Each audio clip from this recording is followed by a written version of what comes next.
We had no idea this would be a multimedia presentation as well. Yeah, and I think the jackhammering will give dramatic undertones to our questions and your insights. Absolutely. So thank you all so much for being here.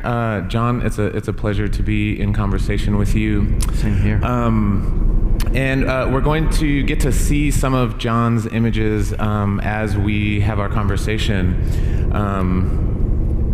And we'll have the pleasure of sort of asking John about specific photos. And this is the cover of your book, Undocumented. And I want to start off by asking you about this photo. What I really appreciate about it is the sense of space that it conveys, especially having spent so much time working on the border. I think that it's so difficult to convey that sense of space. And I sort of want to ask you, as a photographer, how do you try to capture these things about the border that are so sort of impossible to convey, like that sense of vastness? Well, that, as you say, was a real challenge for me. And in compiling this book, I tried to really look at the topics of immigration and border issues from as many angles as possible. And whether it was coming up with migrants or going out with Customs and Border Protection, often Border Patrol agents in the field. Now, there's a branch of CBP, which is sort of the sister branch of the Border Patrol, which is called U.S. Air and Marine. And Air and Marine conducts helicopter patrols over the border and in border regions really 24/7. And it's not just helicopters, it's drones, it's fixed wing aircraft, it's all sorts of gadgets, and many of them have to do with the subtitle of my book, which is the militarization of the U.S. Mexico border, because a lot of the materiel that they have are leftovers, repurposed equipment from the wars in Iraq and Afghanistan. And so, taking advantage of some of that myself, I made many requests to go up with pilots for the CBP while they were cruising over sometimes very remote regions. And so, from the ground, as you can see, this picture would be impossible from the ground. So I was flying with the pilot, and I said, "Well, who are those folks?" And he said, "Well, they're a group of migrants." And I said, "Well, how do you know that?" And he said, "Well, they've got backpacks on, and they're in the middle of nowhere. There's no other reason for them to be out here." And they were walking. That is actually the border fence, which is known as a vehicle barrier, which runs through the Tohono O'odham Native American reservation tribal nation there in Arizona, over a very vast area. And they were on the Mexican side and just walking along completely legally. And he said, "Well, as soon as we go, they're probably going to take a left." So the next photo is the photo that opens your book. And I wanted to ask you about that decision, about making this image the first one that you wanted to show your readers. Well, for me, there was an ambiguity in this photograph, which I liked. Sometimes, as photojournalists, we're sort of hitting pictures on the nose, and sometimes they're a little bit more ambiguous. And this particular image, I had been in Guatemala this last year, trying to basically improve a chapter of my book, which was showing the root causes of why so many people are making this long and very perilous journey up to the U.S. And I attended the funeral of two young boys, ages 10 and 11, who were kidnapped on the way to school. And when their parents could not pay the ransom, they were killed. And so this is at a memorial service for those two boys, and this is a classmate. And he was wearing a secondhand shirt that says, "The United States of America, love it or leave it." And he wouldn't have known this sort of irony in wearing that shirt, and that so many people from his community make that long journey to the U.S. Yeah, I think part of what's so striking about this photo to me is that slogan, of course, partly because I think it makes a sort of a statement about how pervasive our nationalistic immigration rhetoric has become, and how far-reaching it is, knowing that it has made it on this shirt all the way to this different place in this different context. Right. And of course, having spent so long covering the issue of immigration, I'm wondering, how you have seen that rhetoric pervade communities on both sides of the border. Well, in Central American communities, where many of folks, of immigrants, migrants, asylum seekers are coming from, they still, yes, they know that it's an inhospitable welcome that they may have from the U.S. government. They're aware of that, but they're also aware that their uncle or maybe their cousin, someone in their family, maybe the person across the street, has a new roof on their house. They have a couple extra bedrooms, they have carpet, they have electricity that works, and they get remittances from family members in the U.S. And so even though this journey is uncertain and the chances of success are relatively slim for many, they feel that it's a proposition which is worthwhile anyway. And in fact, on the caravan, which I was covering just a couple weeks ago, as people moved through Guatemala, I had talked to a lot of people on the way, and I said, well, there's a lot of conspiracies over why you folks are coming, right before the U.S. election, and people would look at me and say, U.S. election? What election? They have no idea about U.S. election. And I said, well, people are showing YouTube clips showing that people are receiving money, and they started laughing. They're like, we don't have two lempiras, the Honduran currency, to rub together. In fact, they had nothing at all.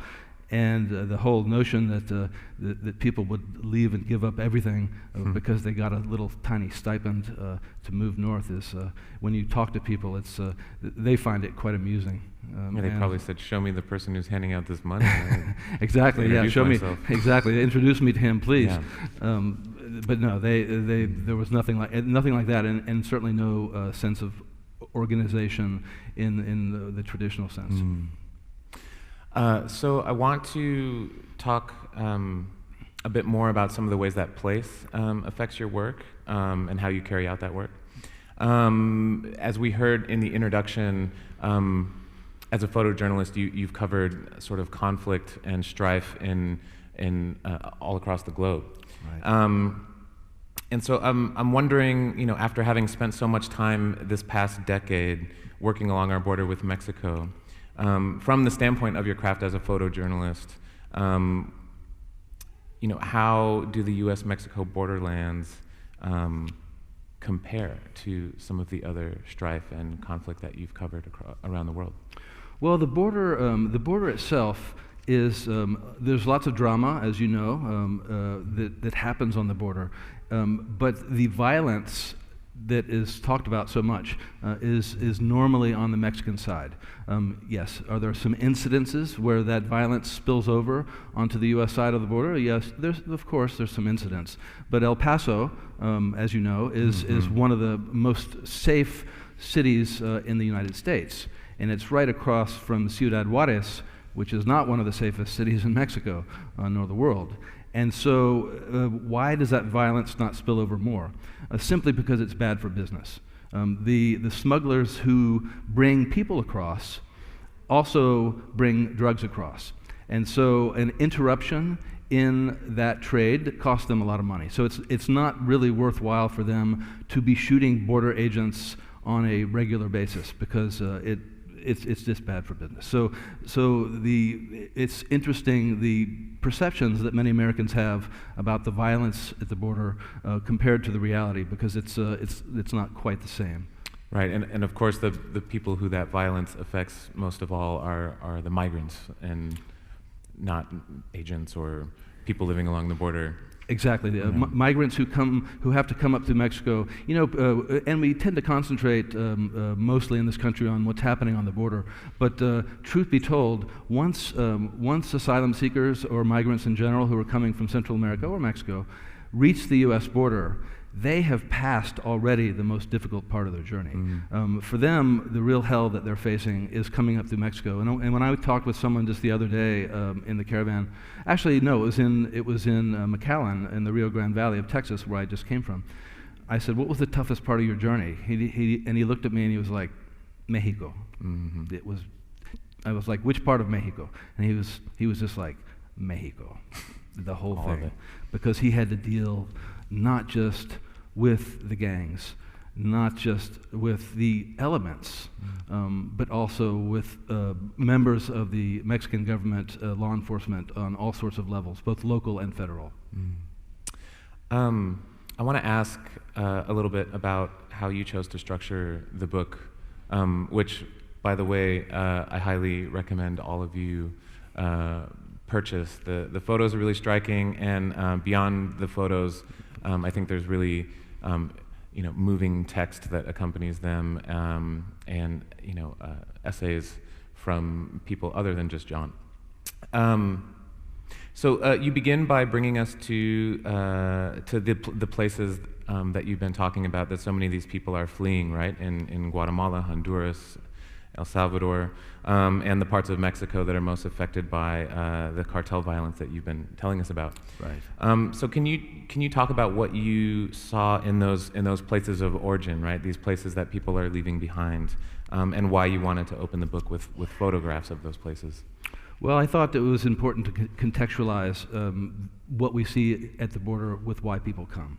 And there tends to be sometimes the argument whether it's for economic reasons or whether it's for violence. And of course, it's a combination of these things. And some people come because they're under direct threat. Some people come because they have absolutely no economic future. And sometimes it's both of those things at the same time. And in Acapulco, where a few of these violent pictures were taken, I worked with a local journalist. When I work in hostile environments, I usually work with someone who is sometimes referred to as a fixer, but more often than not, it's a local journalist who I bring on and hire to help me out, both to get me to the picture I'm looking for and also do it safely, so I can leave that situation, in one piece as well. And I can't say enough for my colleagues on the Mexican side of the border, journalists who are working in very dangerous and difficult conditions day in and day out, and who have died in incredible numbers in the last decade, between 10 and 20 a year in Mexico, and it shifts from different states where it happens more. Right now it's a lot in Veracruz state, which is one of the eastern routes that migrants travel through. And getting pictures has a lot to do with access, and showing context for this book was key for me. Acapulco, which was forever known as a tourist destination, is now one of the top homicide cities in the world for a country not at war. And in Mexico, there's several cities like that. Brazil also has serious issues. Honduras, Guatemala. There's hot spots all along the routes that migrants take. So this next photo, I wonder if you can give us a little bit of the context for it, sort of set the scene as to what's happening here and what these families are looking at. This picture leads off the second chapter of the book, which is on the journey. And these are families who have come across the U.S. border seeking political asylum. And what traditionally has happened over the last number of years, during both the Obama administration and the Bush administration, for that matter, people come across, and if they have claims that are considered valid, they turn themselves in to Border Patrol agents, and those agents will send them to a processing center, and they will be brought into the system and given an interview, and if they have a credible, what's considered a credible threat to returning to their country, they go into a system where their case will be heard by immigration judges. And that's been the case for many years. During the zero tolerance policy of the Trump administration, and specifically during that portion of family separations this summer, it became much more tricky because people were coming and they didn't know about these changes, that they would be sent to detention for long periods of time while their case was heard, or that they may be or may not be separated from their kids. And so the laws are the same right now as they were during the Obama administration, but the enforcement policies and directives has, as we've seen, changed greatly during the last 2 years. I want to share a quote in relation to this photograph from Susan Sontag. And I revisited some of her work in thinking about our conversation today. And I found so much of her writing to be so relevant to what we're talking about. And so I'm almost going to invite her into the room as an additional interlocutor today. That would be an honor. And so I want to share sort of a long quote. She writes on photography that photographing is essentially an act of non-intervention. The person who intervenes cannot record. The person who is recording cannot intervene. The act of photographing is a way, at least tacitly, often explicitly, of encouraging whatever is going to happen to keep on happening. To take a picture is to have an interest in things as they are, in the status quo remaining unchanged, at least for as long as it takes to take a good picture, and to be in complicity with whatever makes a subject interesting, worth photographing, including when the interest is another person's pain or misfortune. And she also writes that to photograph people is to violate them, in a sense, by seeing them as they have never seen themselves, by having knowledge of them that they can never have. And I thought a lot about that in looking at this particular photo, because it strikes me that in this case, as in so many others, you have so much knowledge about what awaits these families because of all the places you've been and all the things that you've seen. While they have almost none of that knowledge. And I wonder if you could sort of tell us about negotiating that. Well, for me, what I try to do is, whenever possible, is to have at least some tacit consent from the people I'm photographing. Now, that doesn't come in terms of written consent, like photo releases, and sometimes it doesn't even come in complete verbal consent, like, can I take your picture? It sometimes has to do with just entering into a conversation with people and asking, where they come from, how their journey was. They see that I have cameras and I'm taking pictures, and I know if they want me to go away, or if it's okay if I can stay and photograph. And so it's a certain level of tacit consent that I try to get as often as possible. Now, in certain situations involving spot news photography, when things are happening in front of you, you can't really ask for consent because otherwise spot news photographs would not exist as we know them. And so talking to people ahead of time is more of a guideline that I try to follow. And it has to do really with adding a sense of respect and dignity, and having people feel that you're telling their story. Because when I'm photographing, I hope that people don't feel like I've used them, but rather that I wouldn't go so far as to say given them a voice, but told their story in a way that's fair. Now, telling these stories visually, completely objectively, that's not possible, because we all bring our human experiences, and I've had many, to that particular moment in time. And so objectivity is not really what I'm looking for. I'm looking to be fair. And people can tell oftentimes, unless you're a real charlatan, that you are being straightforward, and that what the photographs that you're seeing, that they're seeing you take, are telling their story. And more often than not, people will open their doors.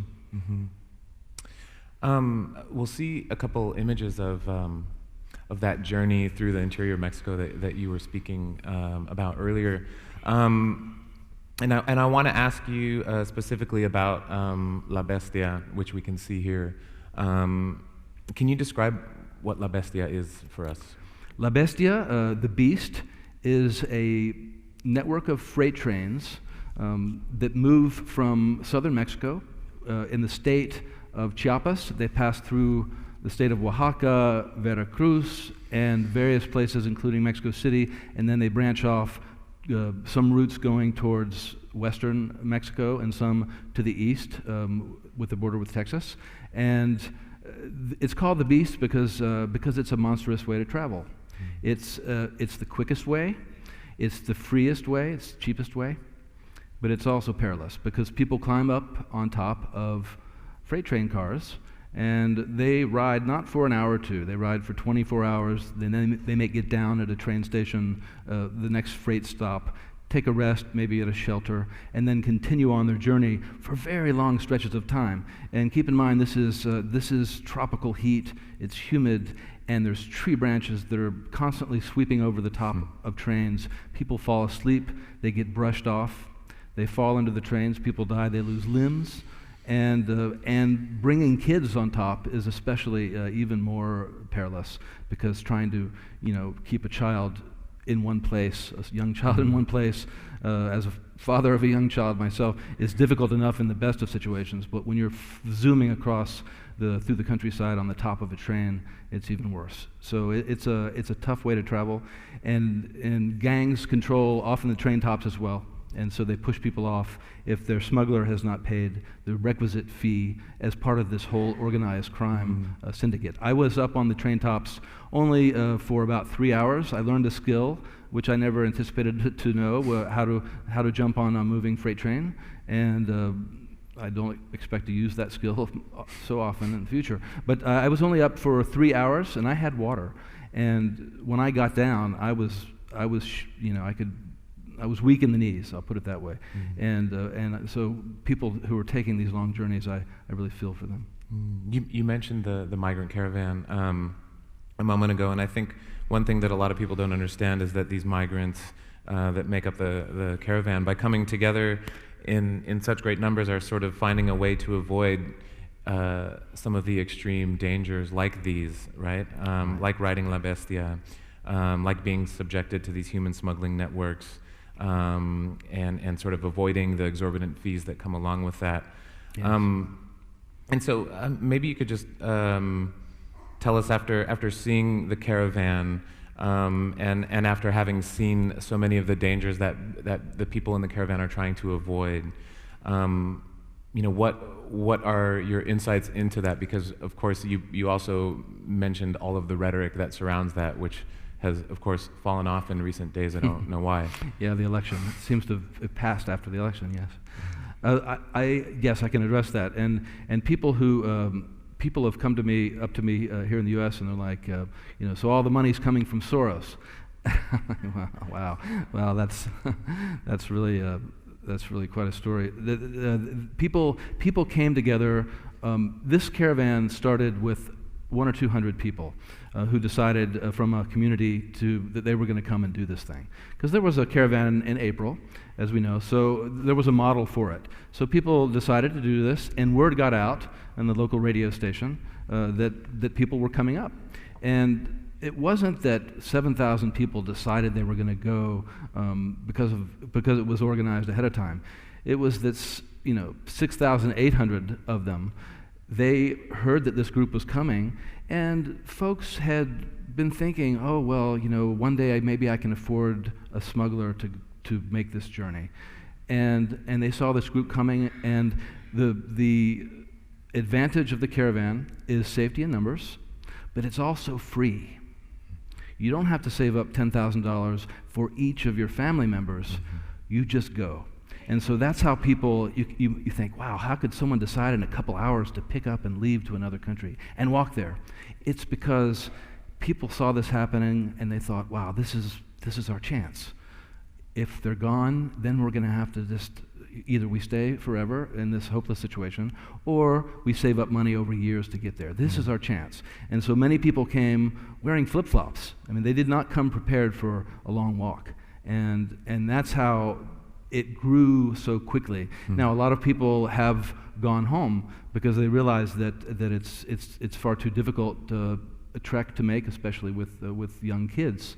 But others have joined during the way. So the numbers vary depending, but I think it's somewhere over 3,000 and under 6,000. And they're spread out in a couple different caravans.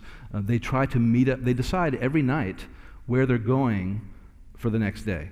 So they don't know what state they're going to. They know that which town they're going to as of the previous night, because they all vote on the issue together in the evening when they come together at the next stop. And so it's the organizational level is not high, but it's something that's worked for them so far.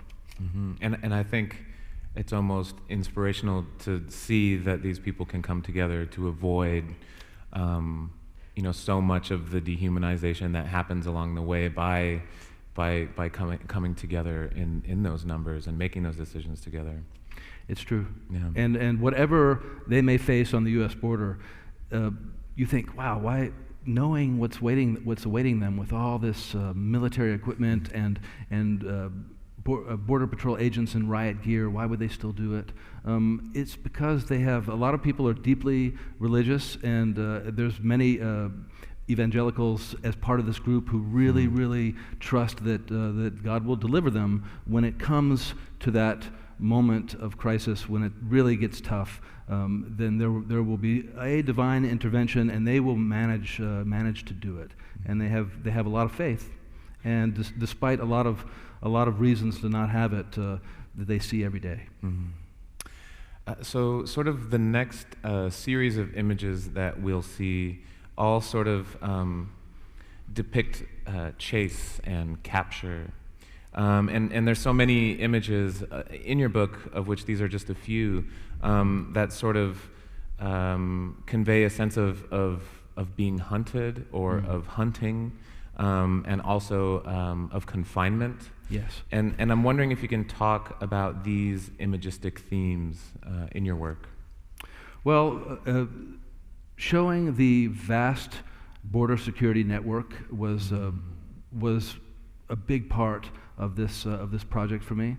I was able to get access with the Border Patrol and with Air and Marine, with ICE in many cases, and sometimes pictures were repetitive, and sometimes they were something really fresh.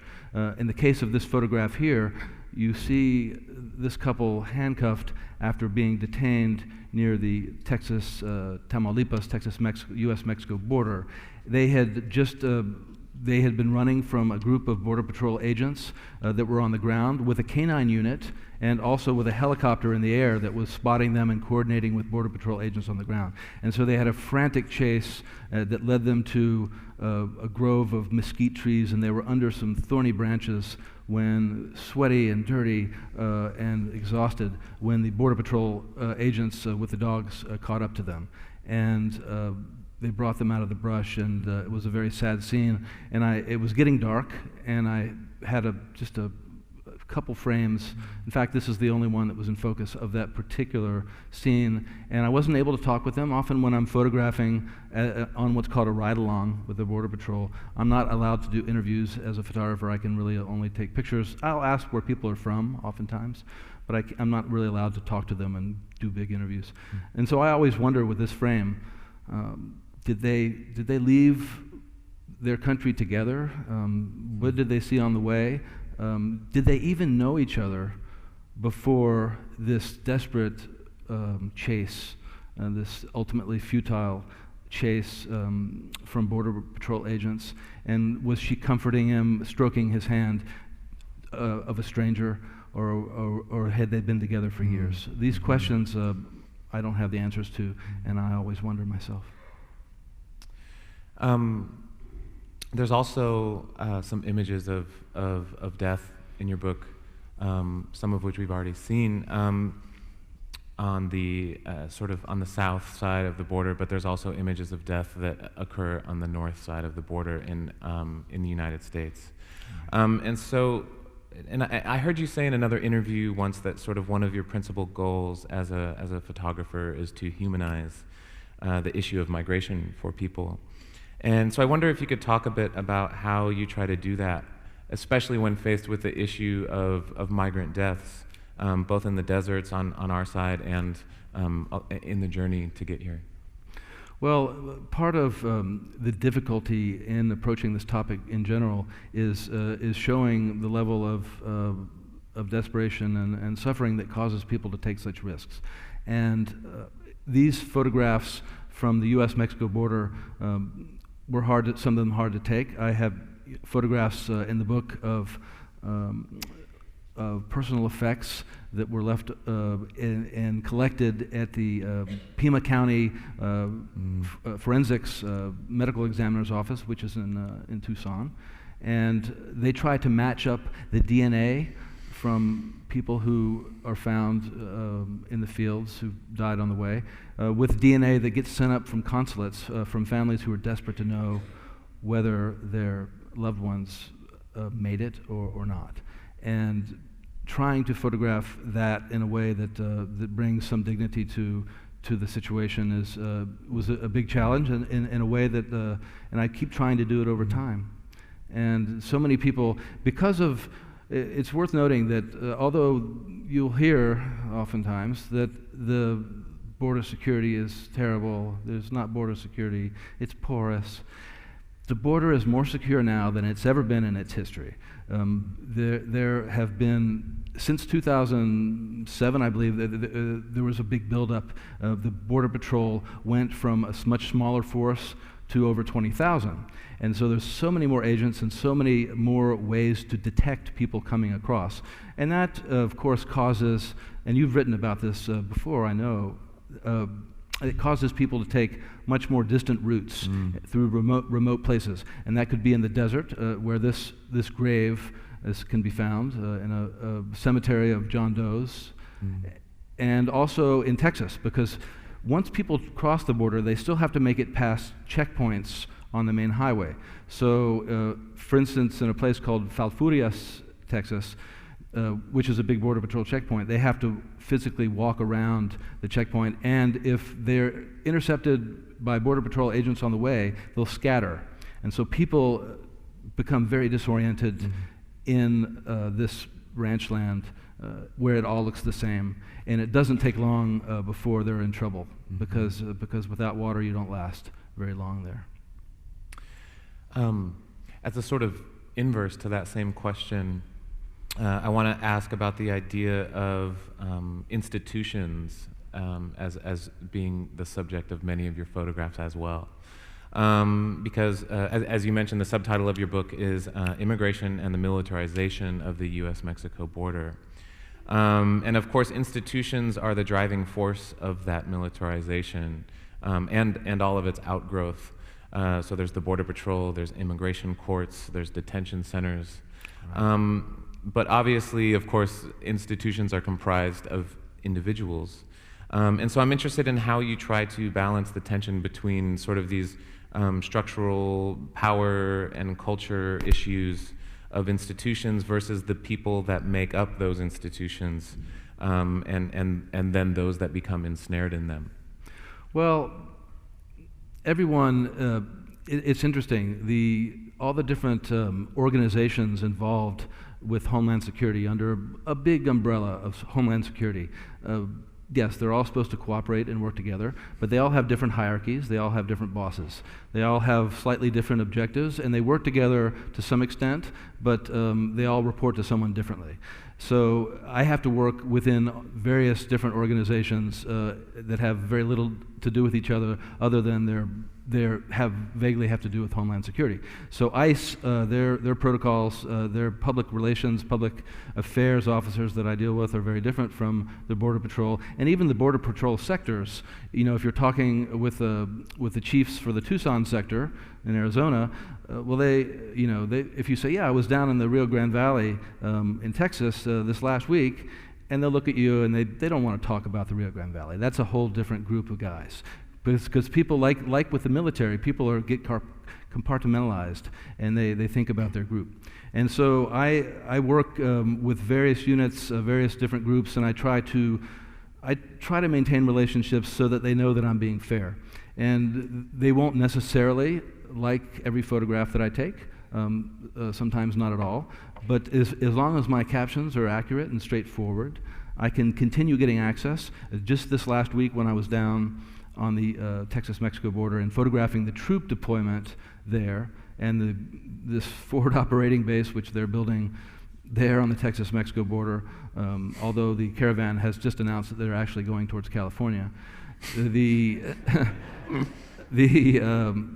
It's a whole different hierarchy of people that I'm working with. And after some photographs that I took this summer of the crying girl, I didn't know if I would have the same level of access with the Border Patrol and the Air Customs and Border Protection in general.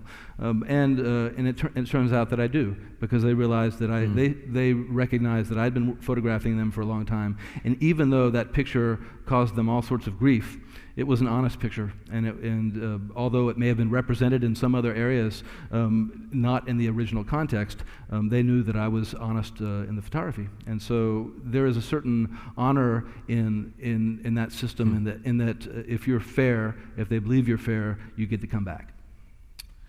The next sort of series of photos that we'll see are sort of principally landscape photos, and I think, of course, the landscape is really a principal character in a lot of these dramas that we've been talking about. And so in your book you talk about, and you just mentioned, right, how some of these policies force people to take very different journeys through these landscapes than they might have before some of these policies and enforcement practices were put into effect. And you've seen those areas from the perspective of the Border Patrol and from the perspective of migrants. And so I wonder, how do you see those landscapes as subjects of your photos, as sort of like a character in these dramas that play out at the border? And how does that influence how you try to capture those landscapes? Well, for me, showing the varied terrain and showing the difficulties that people, on one hand, it shows the beauty of the terrain, and on the other, it shows the difficulties that people will have crossing those places. Now, people ask me, you know, what do the aesthetics and the beauty have to do with telling this story? Well, for me, trying to show these particular pictures in a aesthetically pleasing way draws people into the story. For me, that's a way to have someone read the caption and to care about what's happening. Mm-hmm. And so the border and the crazily varied and difficult landscape was a way for me to bring people in to show the vastness of this terrain. You conclude the book with a section that you title "Life in a Divided America." And you include here sort of images of daily life, both for migrants as well as, you know, images of rallies and protests, both for and against immigration. And so many of these images are taken, you know, far from the actual border. Right. So this is you traveling into the interior of our own country. Right. And I'm wondering if you can talk about trying to capture, you know, the divisive mood in this country and trying to distill, you know, the caustic effects of today's political rhetoric into images. Well, that has not been so difficult to do in the last couple of years because it's become so politicized. I started photographing that aspect, the protests back in Arizona in 2010, because Arizona passed a law which was SB 1070, which was an extremely restrictive law for undocumented immigrants. And in fact, part of the unstated, well, stated by some, reasons for that law was to have people self-deport, to make life so difficult for them as undocumented immigrants in Arizona that they would leave either back to their home countries or to another state. And so in 2010, I photographed a lot of issues there, and really it was a window into a certain level of xenophobia that I saw there that would become a national phenomenon. And as we all know, President Trump lassoed that issue during his campaign in a national way, and continues to use immigration as one of his major motivators to get his supporters to the polls. And I saw that way back when, and it's only continued to grow over time. So due to time, I think we're going to move through some photos that I would have liked to ask you about more in detail, because the photo that I really want to make sure we have some time to talk about is the photo that people are most likely to have seen that you took during the separation crisis and that you alluded to earlier. So of all the photos that you've ever taken, this one went viral and this one had the biggest effect. And I wonder, first of all, if you could give us a little bit of context, telling us about the moment.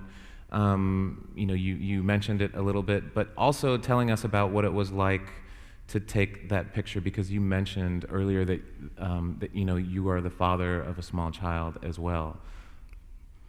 Well, I had requested with the Border Patrol to go along with them for a ride-along in June of this year. They had implemented a policy of zero tolerance, and which included child separation, just in April, although they had been testing out that, now we know, for several months before in trial runs. And I knew when I was going there that I would never actually see separation, because that happened beyond my lens. They would never let journalists into the processing centers where that traumatic separation would happen. But I knew that I could get people being taken into detention, and so I had a sort of a general plan that I would try to photograph families that were turning themselves in for apprehension and to be taken in and processed.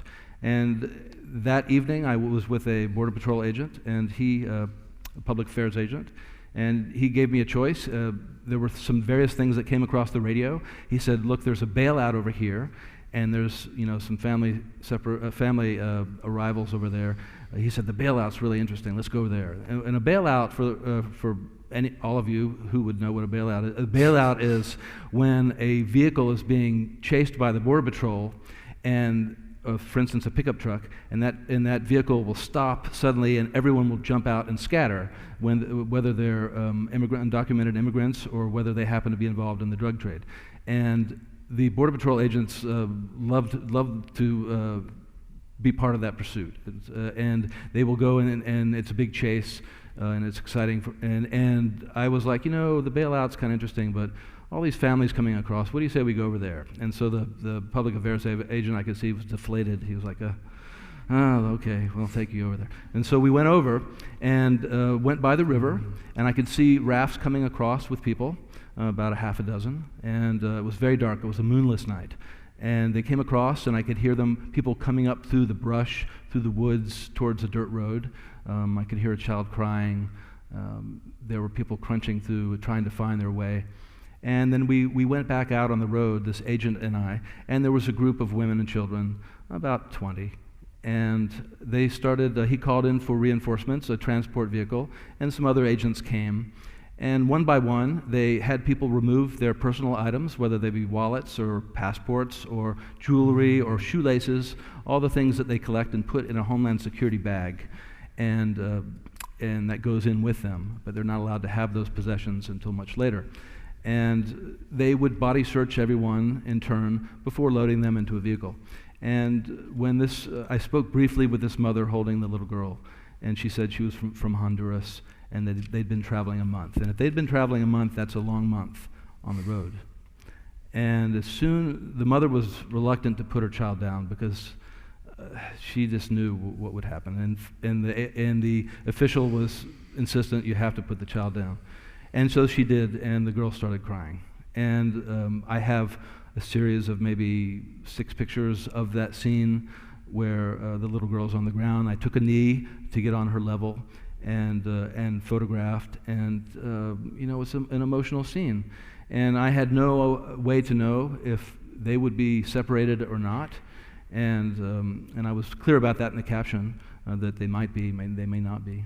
And I could not have known at the time it was taken that it would have that kind of impact, because we want to have impact every single day. We go out and we work and we photograph and we try to make a difference. If we can't change the world, if we can't change a policy, at least we want to at least challenge a few biases, inform.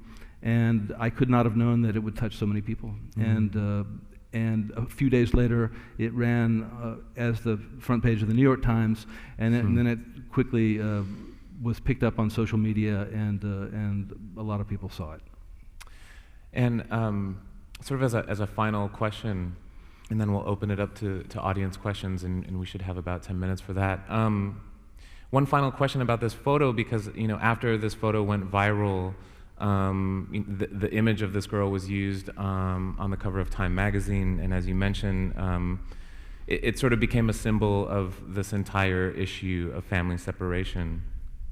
And to the extent that this photo became symbolic, it sort of reminds me of the very famous photo by Nick Ut that was taken during the Vietnam War of a naked girl on a country road kind of crying out in pain after being sprayed with napalm.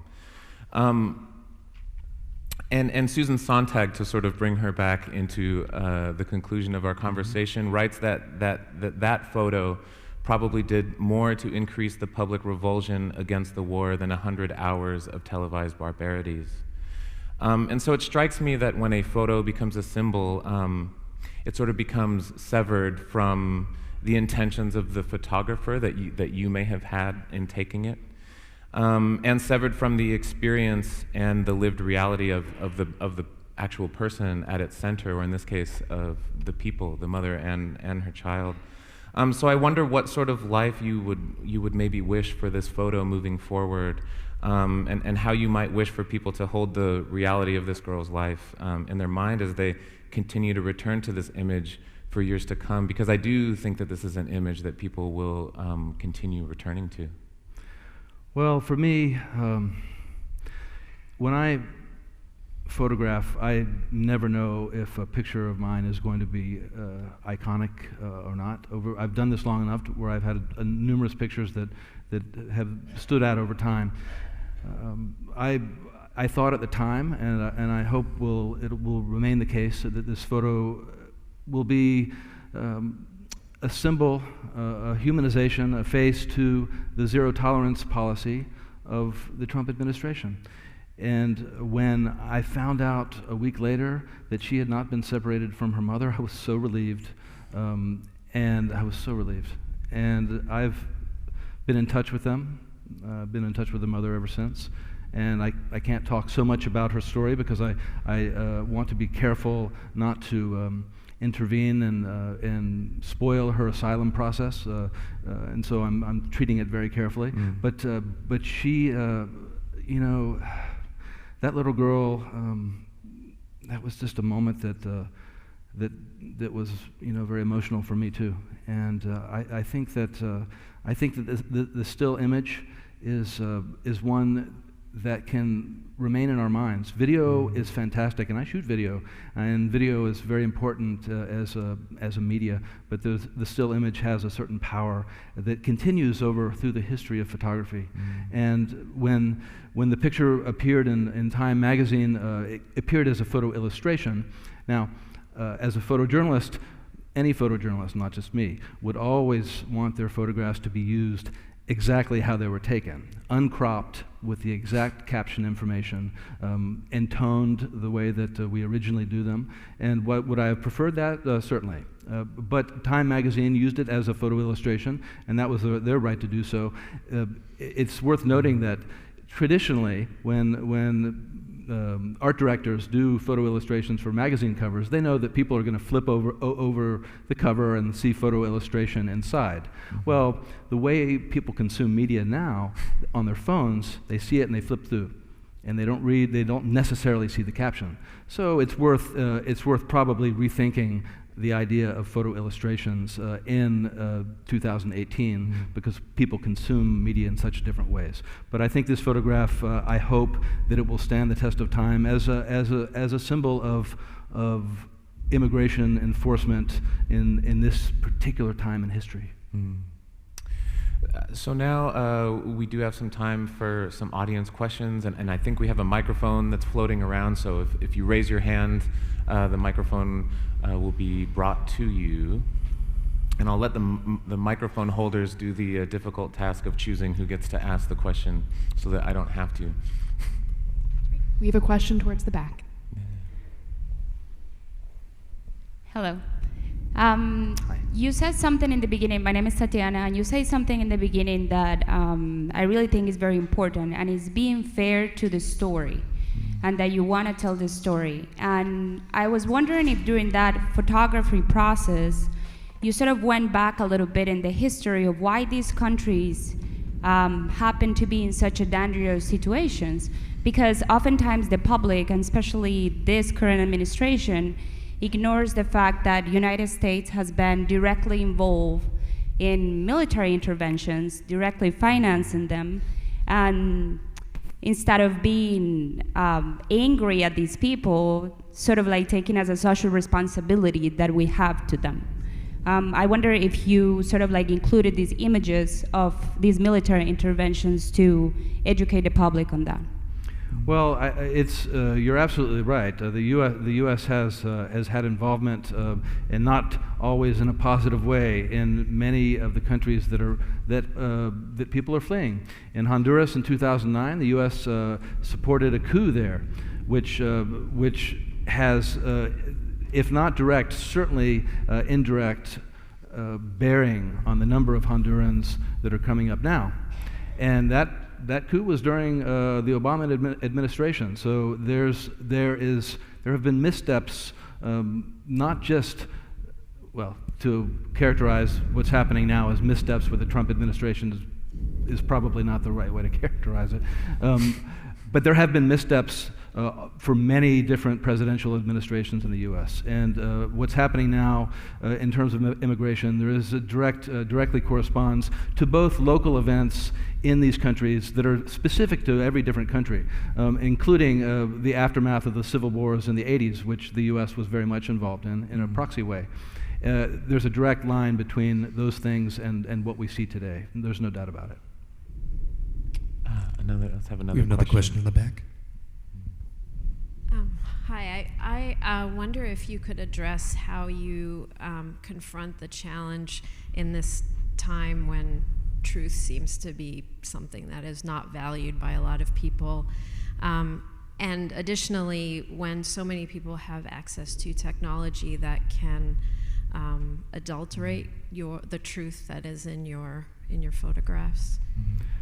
Well, I think that is a very, very good question. And what we can do as photojournalists, what I do, is I try to be honest in my work, and I try to write captions that are very straightforward. And the photographs will sometimes take on a life of their own later that I can't control. And if I tried to control it, I would never sleep at night, because there's so many ways that photographs can be used. Not just the image changed, but the photographs used out of context and without captions, and that happens on both sides right now.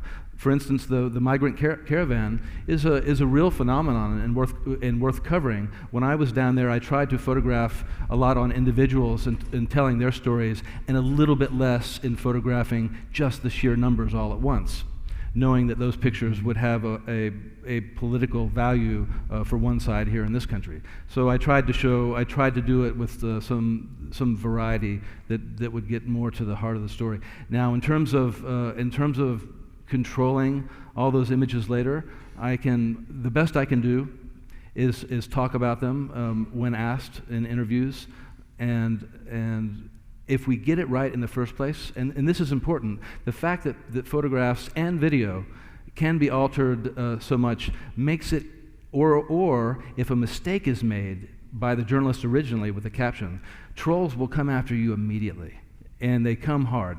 And so it is actually forces journalists to be even more accurate and more careful. And sometimes, instead of editing that picture and sending it out in the first 2 minutes, maybe it's best to take 20 minutes or 30 minutes and spend time to get the information right in the first place. Because even though an image can be altered or a caption can be taken away, if people can go back to the original source, the original photograph, and see the truth, then that is our best bulwark against photographs being used as propaganda. We have a question down in front. The ICE agents and the Border Patrol agents are dedicated professionals doing a job, but when you're up in the cockpit sitting next to the pilot, how do they feel? And I assume many of these agents have ethnic relationships to the people that they're engaged with. So how do those guys feel about the job they are required to do? Oh, that might be a better one for Francisco. Oh, I'd love it for you to answer and not me, because usually I have to You have answer to these feel questions. that one? Yeah. Well, I can tell you that most of them they're law enforcement agents. They see their job as an important job, and they will follow instructions from their superiors. And so if they're instructed to enforce the law in a certain way, they'll do it. If they're instructed in a slightly different way, they'll do that too. And most of the men and women that I've worked with, both in the air and on the ground, have been professionals. And yes, are there many Border Patrol agents from the Latino community? Yes, there absolutely are. And in fact, during the Border Patrol Academy, everyone learned Spanish, at least to a certain degree, as part of their training. And is it a paradox? I can't really say so much. That once again is a better question for Francisco. Yeah, I guess all I would really add is that I think there's the outward presentation, and John, maybe that's what you are most often seeing, because they're shepherding you through an experience, and they have to appear a very certain way. But then there's also, I think, the interior. I think it's important to talk about the nature of the institution and the culture of the institution. And I think that very often, specifically with regard to the Border Patrol, there is a culture of cruelty or a culture of sort of callousness. But I think that there are also, of course, all of these individual agents that might try to push against that in their own way and in their own interactions with people because of where they come from, or because of what they've seen, or because of their background. Yeah. That's so true. It's such a large force, over 20,000 agents, that there are all sorts of opinions. But yes, there's a lot of compassion and there's a lot of cruelty, and it comes from all sorts of different sectors. And it has to do oftentimes with leadership. If they have supervisors who are reminding them of their mission and directing them properly, that leadership does filter down, and it's key. And of course, the leadership that we have from the very top right now is giving a certain message. So you will see that reflected on the ground. We're going a little over our time to take a few more questions.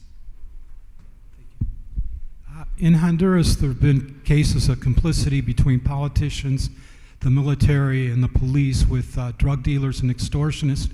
And both in Honduras and Guatemala, the politicians have done the best to hamper the impunity commissions that have been sent in there to improve justice in courts.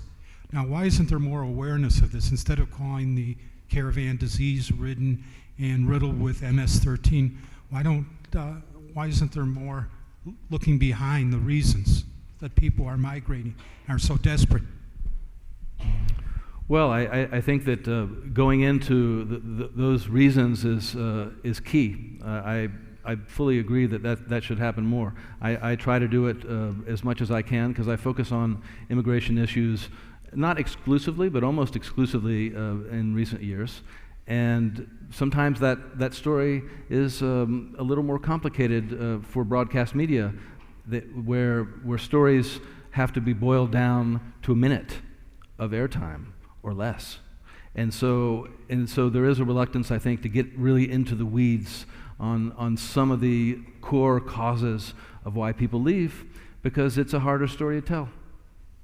And I think it's also politically convenient to not talk about those complex, nuanced roots of these. A lot of it's easier to paint this picture in broad strokes, and a lot of people have arrived in very high offices by doing that. Yes. So maybe one last question. Yeah. We have a question on the side. Thank you for being our eyes. Thank you I for was saying that. wondering, you show the pictures, and the pictures made us feel something. All of us have a feeling right now after looking at the pictures. What do you do to take care of yourself when you are in that moment and you have a family, you have children, so you can keep up with this work? It's not only in Mexico and the border, but you mentioned you were in some other countries, so what do you do? Well, for me, it's really important to believe, and I still believe, that what I do matters. If I lost faith in that, then it would be much more difficult to see the things that I see. I have support from my editors at Getty Images, which is key too. Studies have shown that journalists who go into conflict zones, who don't have the support of their companies, the people they work for, tend to have more incidents of PTSD afterwards. I think that believing what we do matters is key. And in terms of therapy, I believe in therapy. I believe in talking about these things. But sometimes the best people for me to talk to about my experiences are other journalists who've gone through similar things. And that really, whether it's a conflict zone or whether it's covering migration issues, talking with my colleagues about these experiences is super therapeutic for me. Well, John, thank you so much for sharing your images. Thank you, Francisco. Thank you. Many thanks to both of our presenters. Both of their books are on sale in the lobby. We'll be doing a signing at the front of the sanctuary. Thank you for attending Chicago Humanities Festival.